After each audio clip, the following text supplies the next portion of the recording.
My name is Pat O'Connor, and this is video number 13 in my National Mortgage Exam tutorial series. Today I'll be talking about VA loans, but first I want to do a little housekeeping. The material in these videos is taken from the study guide that I have for sale on Amazon. That study guide has more complete descriptions as well as hundreds of practice questions and 2 practice final exams. It's available Kindle and paperback. I personally think paperback is a better choice for studying the questions, but it's up to you. Second thing is I do have quizzes available to download for subscribers only. When the instructions for how to receive the download link will be above my head at the end of the video. The part of the instructions will be that your subscriber name must, on my list that I can see, must match the name that you put in the email. So please, before you subscribe, go to your profile settings and make sure under the privacy tab that it is set to public so that I can see your subscription name, at least for the first time, and then you could set it back to private, but make it public before you subscribe to my channel. And the link to subscribe to the channel is here, and it's also on the video description. Okay, let's get started. VA is another government loan, so it is not a conventional loan. It is a government loan, so it's called non-conventional.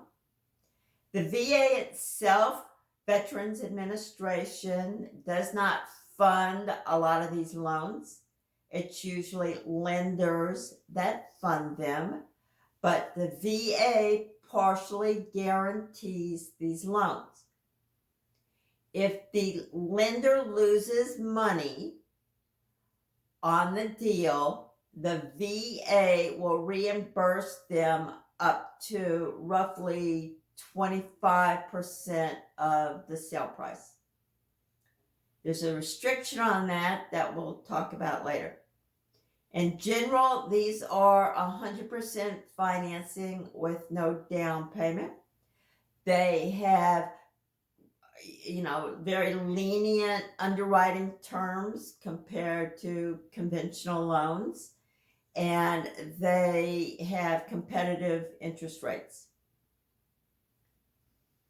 They are a low fee loan. There is no required monthly mortgage insurance payment.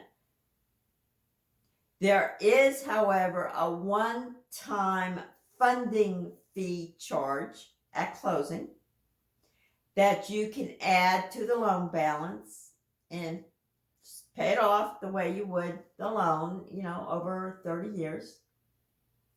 This money goes into the pool of funds that will reimburse the lenders for their losses if there's a foreclosure, a short sale, or if market values take a dive from when the property was purchased. Borrower qualifications, again, this is for the military, active and retired, honorably discharged.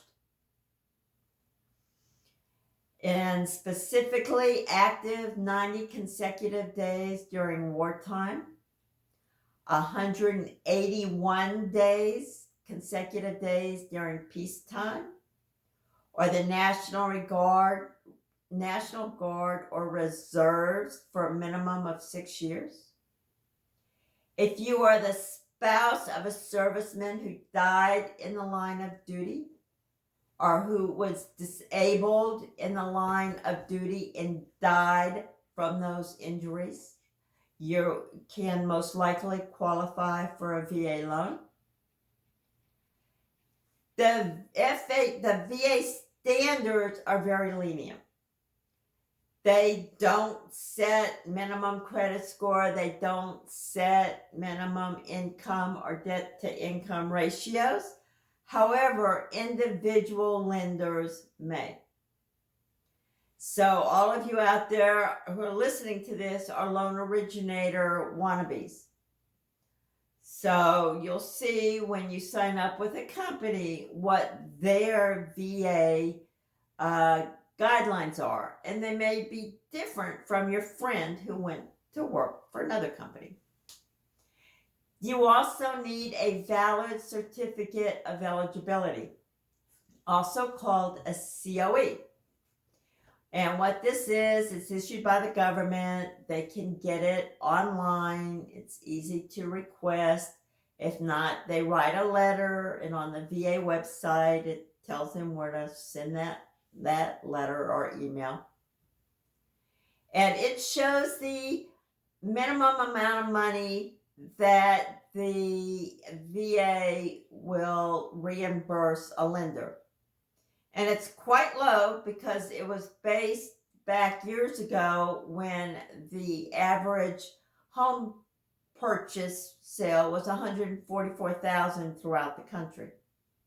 So the certificate of eligibility will show the maximum number of $38,000. If it is less than this, it means that $36,000. If it's less than this, it means that the individual applying already has an outstanding VA loan. So if it is like $36,000, obviously, if you're buying a $600,000 property and the underwriting standards are lenient, that's not much of an incentive for a lender to be reimbursed. So they have what are known as bonus entitlement. Now, if you're fully entitled, the VA will add to this reimbursement pool 25% of the purchase price that's more than the $144,000. So they've got the $36,000 plus $25,000 of what's above that. So if you are fully entitled, there is no limit on your mortgage. You can, VA will allow you to have a jumbo loan that's higher than the conventional maximum of $970,000 in 2002 numbers without making a down payment. Again, individual lenders probably won't let you, but they may. If you have partial eligibility, that 25% will be in addition to the sale price that is above the $144,000, but less than the loan limits that are set. You know, they go county by county the same way that they do for FHA, the same limits that are for the FHA. So they will reimburse the lender 25% of that amount. And then if that partially eligible applicant wants to go higher than, the limit, they may very well have to put down a down payment. All right. So we already briefly touched on maximum loan amounts for borrowers with partial eligibility entitlement. Again, it depends on the number of units and the county. You're going to have max limits depending on the county. Here in Florida, it tends to be mostly the floor, $420,680 now. And The max is $970,800. Monroe County with Key West tends to have a maximum limit of 620,000 or so. And when I looked last week, that was the highest spot in Florida. So if you have 100% financing within the loan limit for borrowers with partial loan entitlement, so 100% financing means no down payment. And gift funds are allowed to assist with the closing costs. Again, if they stay within those limits, there's no down payment. So they can have it assist for closing costs, title insurance, that kind of thing. It has to be accompanied by a letter that states that no repayment is necessary. All right, maximum loan amounts with full eligibility entitlement. There's no maximum. You can get $1 million VA loans. It's called a jumbo loan if it is above the conforming limit, the Fannie Mae conforming limit. And in 2022, that max is $970,800. So there's 100% financing for an unlimited loan amount with the full entitlement. However, as I just said, that doesn't mean individual lenders will do that. That's the VA standard. 100% is fine with us, but that doesn't mean that lenders are willing to accept, multi-million-dollar loans with no down payment. So jumbo loans may require a higher credit score and more money in reserves, right? Typically, they may want 2 months of money in the bank that you have that can pay the monthly mortgage, 2 months worth. So if you're getting, $1 million loans, they might want substantially more than that in the bank. Again, gift funds are allowed. There's more likely a chance with a jumbo loan that you're going to be making a down payment. So in this case, the gift can also be applied to the down payment.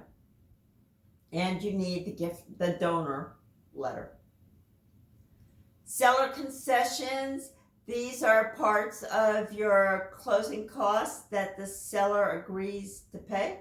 We saw last week FHA allows 6% of the sale price for the seller to contribute. And for the VA, it is 4%. Income requirements. The VA itself has no income requirement. Once again, lenders might. Appraisal. This is a great quiz question, so perk up. A VA appraisal is called a Certificate of Reasonable Value, CRV. The appraisers, there's a pool in your area of VA appraisers, and they're assigned on a rotating basis.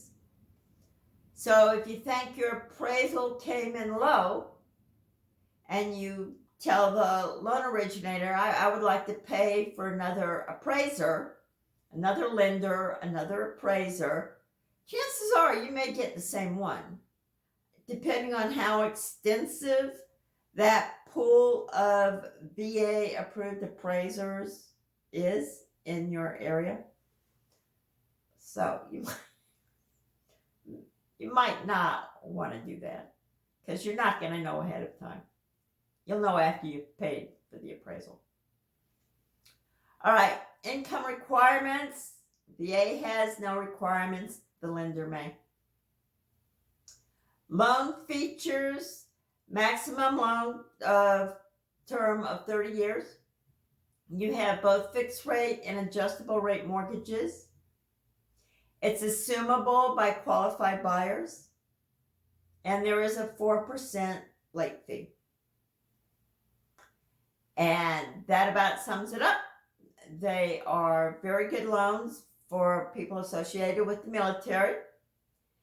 And up here, you will have the directions for requesting the quiz for subscribers only. And right about now, you will see links to 2 other videos in the series that may interest you if you have not already seen them. All right, that's it for this Wednesday. I will see you next week, and we will be talking about USDA loans. All right, thank you. Bye.